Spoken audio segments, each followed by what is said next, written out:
You can feel it, can't you? This sort of underlying tension, a sense that the global landscape is shifting really rapidly and in ways we maybe didn't expect. It does feel like a pivotal moment. It really does. And what's striking is just how many different forces seem to be converging right now. It creates this really complex, high-stakes situation globally. Yeah. And that's exactly what we want to, get into today. We've got two really interesting pieces of information we're going to unpack. First, there's this analysis, The Future of the U.S. and the World, a global crossroads in transformation. Gives us that broad overview. The big picture. Exactly. And then we have something much more specific, a 5-year scenario that looks at how a company like, say, Walmart might fare under persistent trade war conditions. What's so insightful, I think, is seeing how these two views, the macro and the micro example, they actually really illuminate each other. Helps us grasp the big forces, but also see how they might play out day to day. Absolutely, because, let's be honest, trying to make sense of all this noise, all this information flying around, it can feel pretty overwhelming. So our goal here in this deep dive is really to pull out the core insights, those kind of aha moments that clarify what's genuinely important and, maybe crucially, what it could mean for you. Right. Where should we start? Okay, let's dive in. One of the first things that really jumps out is this shift in how tariffs are being used. Yeah, that's fascinating. It's moved from being primarily a tool just to protect domestic industries to becoming more like actual weapons in trade disputes. That changes the game fundamentally. Right. It's not just about giving your local guy an edge anymore. It's leverage in a much bigger global strategy. And the analysis we looked at, it's pretty blunt about the potential downsides, isn't it? Emerging economies could get, well, suffocated. Suffocated, yeah. And the supply chains, those incredibly complex networks that bring us everything. Everything from coffee to iPhones, yeah. Exactly. They could face major disruption. And any disruption there, anywhere along that chain, it ripples outwards. Affects availability, affects price. And it's crucial to remember this isn't something that just happens over there. The global economy is so tightly woven now, even a huge player like the U.S. isn't going to be immune. Not at all. That interconnectedness means the fallout spreads. The analysis points towards potentially more corporate bankruptcies, job cuts, investment shrinking. It paints a picture of pretty broad economic pain, potentially. Which then leads us to another really interesting, maybe even surprising point. The vulnerability of these massive, iconic companies, the ones you think are too big to fail, almost seems counterintuitive. It does, but when you connect it to the bigger picture, it starts to make sense. It's the combination of pressures hitting them all at once. It's not just one thing. You've got persistent inflation, everything costing more, high interest rates making borrowing expensive for businesses and for people. Then you've got shifts in what people are actually buying, what they prioritize. And on top of all that, these tensions with the countries that actually make a lot of the stuff we buy. And when you look at the specifics in the analysis, the actual sectors, the companies named it, really brings it home. We're talking about, household names, retailers like Walmart, Target, the dollar stores, places most of us go to regularly. They're highlighted because their profit margins are often quite thin. Right, they rely on volume. Exactly. And they're really vulnerable when lower income consumers especially have less cash to spend. Yeah, that business model gets fragile pretty quickly when disposable income shrinks. Then you've got the tech giants. Apple, Amazon, the chip makers like NVIDIA, Intel, AMD, even companies like Cisco, Dell. You might not immediately think they're high risk, but their huge reliance on global sales and, critically, those Asian supply chains.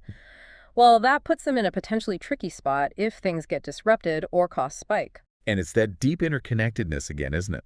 So many tech products rely on specialized components from just a few places in Asia. If politics or economics mess with that, it hits their production costs directly, hits their bottom line. And it doesn't stop there. Automakers, GM, Tesla, they're dealing with rising production costs, uncertainty around energy impacting EV adoption, plus more competition from overseas manufacturers. Yeah, more players in the game now. Even the big apparel and sportswear names, Nike, Adidas, they're facing challenges too. A shrinking youth market in some places, those ongoing questions about labor practices and their global supply chains. It's a really wide range of industries feeling this pinch. It really makes you question those old assumptions, doesn't it? For so long, these huge corporations seemed almost untouchable. The idea that a market leader could seriously stumble, maybe even fail, it was kind of unthinkable for many. But the analysis seems to suggest that maybe maybe it's not unthinkable anymore. This convergence of really powerful economic forces creates a scenario where those outcomes become, well, a real possibility. Okay, let's zoom back out a bit to the geopolitical picture, which feels, if anything, even more unstable right now. Yeah, the analysis uses some pretty strong language there, calling this the most delicate period for international diplomacy since World War II. That's sobering. It really is. And a key takeaway seems to be that these localized conflicts, they now carry a much higher risk of escalating, of spilling over into something much bigger. The old guardrails seem weaker. They do. And just look at the number of potential flashpoints globally. It's concerning. You've got the ongoing tensions, Iran versus Israel, with the very real danger of the U.S. getting pulled into a wider Middle East conflict. And we can't forget India and Pakistan, both nuclear powers, with that unresolved Kashmir issue always simmering. The potential consequences there are just immense. Huge. Then there's China and Taiwan. The risk of a direct military clash there, potentially drawing in the U.S., Pacific allies, the global economic and political fallout from that would be, well, massive. Hard to even calculate. And the war in Ukraine, of course, it continues to reshape alliances. It's putting huge pressure on European energy. And the analysis points out it's unfortunately kicked off a new global arms race. Definitely seen. Even the U.S. conflict with the Houthis in Yemen, which might seem distant to some, has these direct knock-on effects on global shipping routes, on stability in the Gulf, which matters for energy prices everywhere. It just shows how tangled it all is. And what's crucial to get, I think, is that this isn't just a series of isolated crises. It's happening against the backdrop of the whole post-Cold War global order kind of fragmenting. Old alliances are strained. You see the rise of more nationalist, sometimes authoritarian powers. It makes coordinated global responses much, much harder to achieve. So you put it all together, this significant economic fragility happening at the same time as this incredibly volatile geopolitical scene. And the analysis we've been discussing, it kind of lays out two possible futures, almost a fork in the road: ruin or reinvention. Exactly. The pessimistic path is pretty grim. It sketches out a scenario where, corporate collapses lead to wider financial crises, and that gets amplified by regional wars spiraling into a bigger global conflict. The potential end result: democratic institutions weaken, maybe even collapse, and more authoritarian regimes gain ground globally. It's a genuinely chilling possibility to think about. But, okay, the analysis does offer a more hopeful alternative too, right? It does. It suggests that if, and it's a big if, global leaders can act with, wisdom, foresight, collaboration, this crisis period could actually become an opportunity, a chance to reform the global system, make it fairer, more sustainable, maybe foster more cooperation around technology. Which really poses a fundamental question about agency, doesn't it? Are we just passengers being swept along, or can we collectively steer this thing towards a better outcome? That's a trillion-dollar question, isn't it? It is, and something we should all probably be thinking about. Okay, now, to bring these huge, almost abstract global issues down to earth a bit, let's zero in on that specific 5-year Walmart scenario, because this really shows how these massive forces can hit individual companies we all know. And this scenario, remember, assumes those U.S.-China trade tensions don't just continue, but maybe even get worse between, say, 2025 and 2029. Right. And the year-by-year breakdown is what makes it so concrete. Yeah. So 2025, the scenario suggests to start maybe around 100 store closures. Online sales still pretty small, like 10% maybe. But import costs start ticking up, maybe 5%. You see the initial squeeze on the traditional model. Then jump to 2026. It really accelerates. We're talking maybe 500 stores closing. Online sales jump significantly, maybe to 25%. And import costs triple to 15%. You can see how the pressure really starts building on their old way of doing things. And then 2027, it gets even more serious, according to this projection. Over 1,000 potential closures. Online is now core, maybe 40% of revenue. And import costs jump, again, a big hike to 25%. That's likely the point where you'd really start seeing price increases passed on to shoppers for everyday stuff. Definitely. And by 2028, the physical footprint keeps shrinking hard, up to 1,500 locations potentially gone. Online is now dominant, maybe 55% of sales.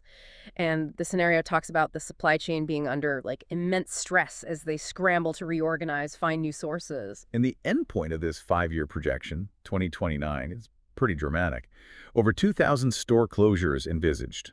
Walmart basically becomes a primarily digital retailer, 70% online sales. And those import costs, up to 35%. That forces the fundamental reshaping of the whole operation, how they even interact with customers. And the analysis of how Walmart would likely respond in that situation is really interesting, too. The expert view isn't that they'd just disappear, no, but they'd be forced into, well, a radical shrinking of their physical A stores. massive shift online. Total priority on digital, yeah. And a huge, probably painful rethink of their suppliers. The analysis mentions looking harder at places like Vietnam, India, Mexico as alternatives to China. Plus, big changes to what products they sell and how they price them just to stay in the game. And the crucial caveat the expert makes is, look, this isn't a crystal ball prediction. It's a plausible warning based on current trends. Yeah. Where Walmart and, frankly, global retail actually goes depends hugely on economic diplomacy, on whether companies can build supply chains that are more resilient, more diverse. And that's really where all the threads we've talked about come together, isn't it? These big economic trends, geopolitical tensions, trade wars, supply chain chaos, and they hit a giant like Walmart directly, which then affects jobs, affects the prices you pay, affects how we all shop. It's a ripple effect that touches almost everyone. Yeah, if you step back, the potential struggles of a Walmart in this kind of environment, it's like a microcosm, really. It reflects the challenges that businesses across tons of different sectors could be facing in this rapidly changing world. So as we wrap up this deep dive, a few key things really stand out. We're definitely navigating a time of significant economic fragility, and that's happening alongside profound geopolitical instability. These aren't separate tracks. They're deeply tangled up, and they have the potential to cause really widespread disruption. I think the real aha moment, for me anyway, is understanding just how interconnected everything is. Stuff happening halfway around the world, tensions, policy shifts, really can affect the price of milk or bread on your local shelf. And when big companies struggle, it has real knock-on effects for jobs, for the whole economy. It's this complex web. Exactly. So here's maybe the final thought to leave you with. Thinking about all these potential shifts, these global forces, how are you starting to consider your own preparedness? Or how might these big picture dynamics influence your decisions, your outlook? Understanding these forces, it doesn't just make us informed observers, does it? It actually empowers us, hopefully, to navigate whatever comes next a bit more effectively. It gives us a better sense of the currents shaping our world.